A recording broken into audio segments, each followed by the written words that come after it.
Where did you grow up? In Atlanta, Georgia. You're Atlanta, Georgian. I'm Atlanta, Georgian, and I'm not proud. Why, man? It's hot Atlanta, baby. We talking about strippers with big booties, homie. We talking about Magic City, homie. That's why she's in California. I think Yeah. her soul's always been a California girl. I think so, and my voice has always been a Valley girl. Yeah, so you I sound like I you was from like, here. I'm home, and like everyone talks like me, and like Yeah, being well, a basic bitch is easy here. There's a lot of Korean people out in Atlanta, though.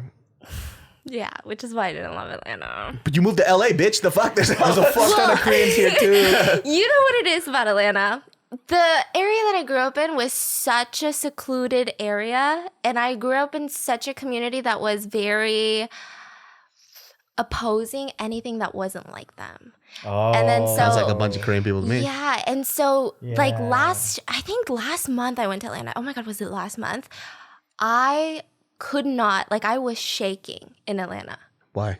I have such a strong, like, negative emotion associated with the place that I was raised that when I go back, like, I physically feel sick and, like, just... Why, were you like bullied and shit? Yeah. But I mean, like, everybody was, so what am I Whoa. gonna do, you know? Depending on what type of bullying it was. Yeah, I mean, yeah, it can bring back some bad memories and shit. Yeah. I mean, there was some intense ones. I think it was mainly, like, I was bullied by really unfortunate people. Okay, that sounded wrong. So I was bullied by like church leaders, That makes which sense. you really shouldn't be bullied by church leaders, you know? That happens at all churches, girl. Exactly. It does happen to a lot Especially of like churches, a lot though. of sometimes Korean churches I heard can be a little bit difficult. Oh, and yeah. this is not all churches, obviously, but No, just, but I think you know. it's Japanese and Korean culture is very similar. We have there's- hazing. There's a high, there's a fine line between hazing and bullying, and sometimes it gets overboard. Yeah. But it's also a rite of passage Yeah. in our culture, which is kind of bad and toxic, but it Mm-hmm. happens. Because when I started making Chinese friends, I was like, oh, thank God I could breathe. I can fucking breathe. Goddamn. I thought I was the only one. No, I know exactly what you're talking about. Yeah, it's Vietnamese, crazy. Chinese, they don't fucking They bully don't the way that care. we do. No. So it's like, oh my God. And I don't have to fucking, this guy's 2 years older than me, but it's fine. Oh my God, thank God. He's not giving me a fucking wedgie. Mm-hmm. Yeah, for sure. Yeah, it was nuts. No, my pastors, this is not an emotional topic, guys. Okay, because I have learned, I have progressed, I am new again, I am still a hoe. So, no, when I was in high school, obviously, like, you fall into, like, bad habits sometimes, bad influences, and I ended up losing my virginity for the first time, and it was a very traumatic experience. I did not love it, you know, but who does? And then I told my pastor's wife, because I was like, I can confide in her. She seems like, you know... She condemned you, didn't she? She acted. This is not a drink of emotional water. It's because I'm thirsty. Okay, like drinks one sip of water, suddenly starts crying. She's like, hold on. Let me get ready to tell you. I got cotton mouth. Okay, this She's is about to loading get up so her mouth. crazy. All right, let's do this. So I confided in her. And like the way that I did it wasn't like, oh yeah, matter of fact, this happened. It was like, hey, I feel really like confused. You know, I don't know, like, am I going to go to hell? Like, what's happening? I want to live. Should I tell my mom? And so I confided like that. And at first she was like very understanding. She's like, no, I mean, thank you for telling me, blah, blah, blah. And then she's like, why don't we go out? We're going to get all the girls together and we're just going to talk things through. You don't have to talk about, you know, what happened to you, but we're just going to all talk about it. We open conversation. And so we go into the room. This was Sunday, and all the girls are in there. And I feel like everyone knew it was kind of about me because I was already like crying at that point, and my eyes are bloodshot. And she has this giant roll of like fucking Costco size, kitchen size aluminum foil. And she hands out a sheet to every girl, right? And she's like, it's beautiful. It's shiny. It's shimmery. Look at it in the light, blah, blah, blah. Poetic, bitch. And then she crumbles it, and she's like, now everybody crumble it. This is Stephanie.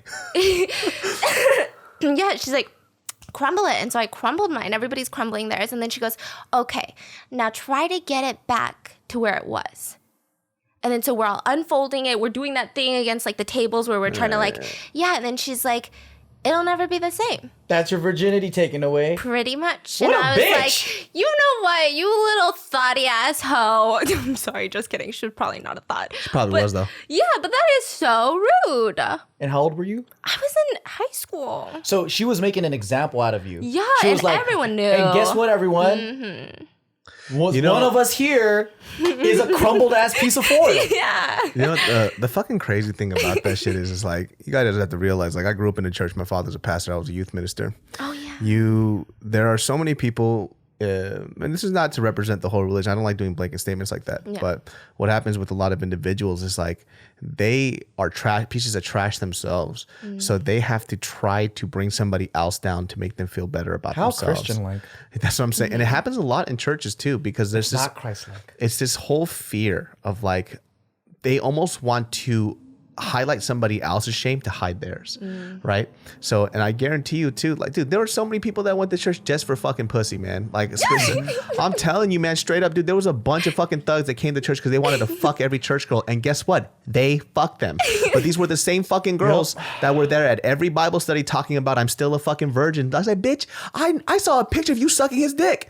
Like, what are you talking about, fucking hoe? But they had the audacity and the gall to go up in front of everybody and talk about how important it is to keep their virginity. Let me tell you some fucking other crazy shit, right? So I know this other girl, actress, like former YouTuber or some shit, right? And mind you, I know about her specifically because I know guys that have fucked her, right? And they know about her like crazy tendencies. So, word gets around real easy, especially with fucking Korean people. They fucking talk everybody's ears off. So we were at this fucking gala event and she was there, right? And this bitch is so fucking funny, man. Like, I'm sitting there. And mind you, I know one of my best friends is the guy, he used to hook up with her all the fucking time. And then we're sitting and we're eating and she's behind me and I hear her talking and she's talking to this other girl and she goes, yeah, like, I don't really believe in sex before marriage. She goes like, I think it's completely okay for people to wait. And I fucking spat my drink out. I was like, I did a fucking 1970 spit take. I was like, what did she say?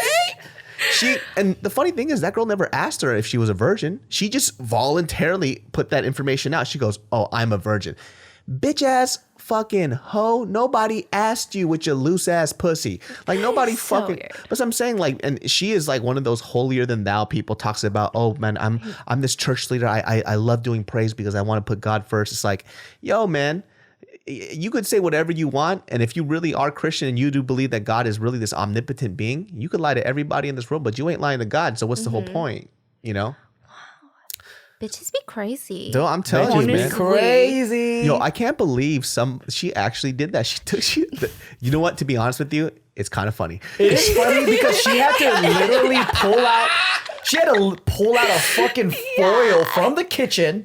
She thought of this shit. She did. And she probably was sat at home like, that's a good one. Dude, man, all those girls too, just like, I wish I went to that church. I would call everybody out. I would have been like, fucking Esther, I know you sucked this guy's dick. That's so accurate. Yep. Grace, I know you sucked fucking Sharon. John's dick. I know you did it right behind the fucking pew, you fucking slutty asshole. Jenny, don't even act like you don't fucking watch porn. I know you do. You been masturbating. I smelled your fingers, fucking hoe. I know what's up. All you fucking dirty ass bitches. I don't like it when people, it's so funny because that's like the most un-Christ-like thing to do. Is just sit and then judge other people for their sins. Because it's like the worst. I mean, and what is she learning from that shit? Exactly. It's like, okay, so your virginity's gone. So you committed this diabolical sin. Now what? Now what the fuck are you supposed to do? Exactly. It's like, hey, everyone, let's rub it in each other's, like, let's rub it in her face that she just lost her virginity. Did she call you out or she just made you feel guilty? But like, I mean, I feel like everybody has like, what is it called in English? Like 눈치? It's Yeah. like, yeah, I mean, it's about me. I'm like the only one with bloodshot tears. We were talking prior to all of this. You think all the other girls were virgins too?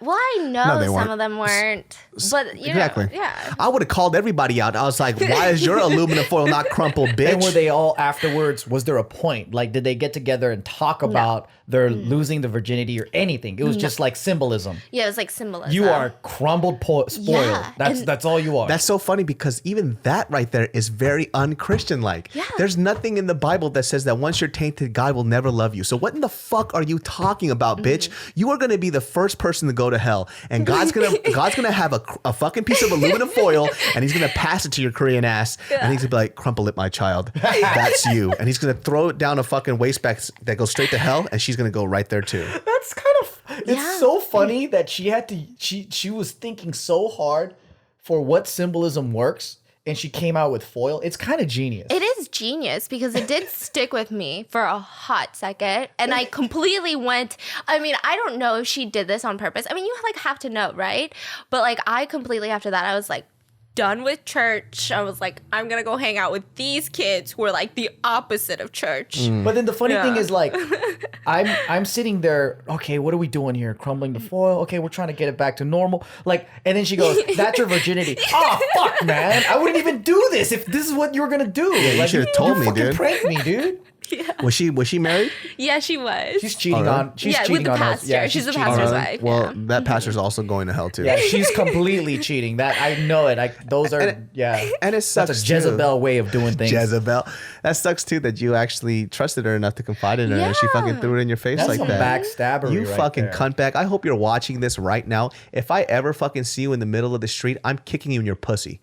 I'm doing a fucking uppercut on your ass, dude. Why is it that there are more Satans in church than there are Jesuses? They call church the hospital for the sick, and you know, it's like people like that are the ones who need church the most. It's just that it And sucks. they run it though, so it's like the Satan's running church. It sucks because they don't get called out on that shit. But that's why people never like me in church. I call that shit out with a quickness.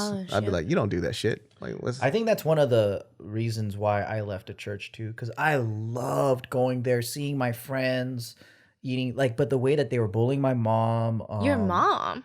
yeah, because You know what's crazy? They bullied my mom too. they're like, because I was the problem kid. So like, like the same situation. It was easy for them to be like, "Oh, look at that family. Look at them. How unchristian like." Instead of getting together and helping, and it's like it's more like let's ridicule them and then pray for them and talk shit about them. And man, it was my other family members too. Like they were going through a hard time, and they looked at the church for help, and then they said, "Hey, we need to borrow some money," and they all looked at them as if like they're trying to scam them. And then, but they gave so much to the church. They gave so much to other people, and when they needed help, they looked at them as if like you're just trying to scam us. I'll pray for you. That's freaking nuts. It is, right? Well, okay.